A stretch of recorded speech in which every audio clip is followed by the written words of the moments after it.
আসসালামু আলাইকুম, hello everyone and welcome back to back another video my family blog থেকে নতুন একটা রান্না ব্লগ চলে আসলাম তোমাদের সবার মধ্যে। তোমরা কেমন আছো? অবশ্য ভালো আছে, আমিও ভালো আছি আলহামদুলিল্লাহ।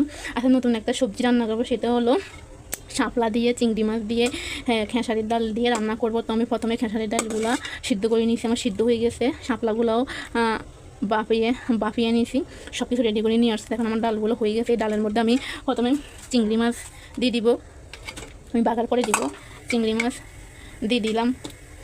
এখন আস্তে আস্তে মশলাগুলো দিব অল্প পরিমাণ মতো, যাতে খেতে অনেক মজা হবে, সুস্বাদু হবে, সেই পরিমাণ মতো দিব। দেখো, চিংড়ি মাছগুলো আমি ডাউলের সাথে ভালোভাবে মিশিয়ে নিছি। যত কষানো হবে মশলা দিয়ে খেতে কিন্তু মজা হবে। বা অল্প মশলা দিলেও খেতে ভালো লাগে।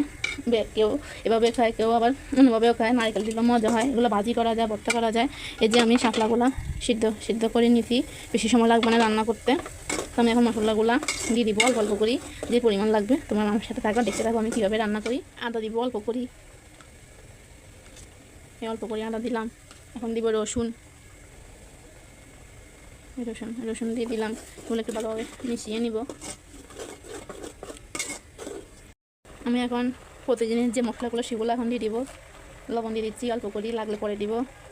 হলুদ দিলাম, তারপরে একটু জাল দিব, খেতে ভালো লাগবে। 1 চামচ মরিচ দিলাম, এগুলো আমাদের চুলানো মরিচ, তাই বেশি দিলাম না, জাল হলে খাওয়া যাবে না। এগুলো এখন মিশিয়ে দিব। দেখো কালারটা এখন কত সুন্দর আসছে। এখন খেতে অনেক মজা হবে, টেস্টি হবে। জানি না জাল বেশি হয়ে গেছে কিনা, খেতে পারবে কিনা। এখন ধনিয়ার গুঁড়া দিয়ে দিব। এগুলো হচ্ছে জিরার গুঁড়া, 1/2 চামচ দিলাম। তারপরে জিরার গুঁড়া দিব, ধনিয়ার গুঁড়া দিব 1/2 চামচ। এখন ভালোভাবে মিশিয়ে নিব। জাল না হলে খেতে কিন্তু ভালো লাগবে না। তো আমি ডালগুলো একটু কষিয়ে নিই, তারপরে শাপলাগুলা দিয়ে দিই। ডাল মাছ আমার কষানো হয়ে গেছে। দেখো, আমি এখন শাপলাগুলা দিয়ে দেবো। শাপলা থেকে চিবি পানি বের করে নিলাম, সিদ্ধ করে শাপলা। এখন এগুলোর সাথে দিয়ে ভালোভাবে আমি কষিয়ে নিব। খেতে কিন্তু অনেক মজা হবে। আমি এখন গ্রানে পাগল হয়ে গেছি খাওয়ার জন্য, কিন্তু শাপলা আমার অনেক পছন্দের খাবার।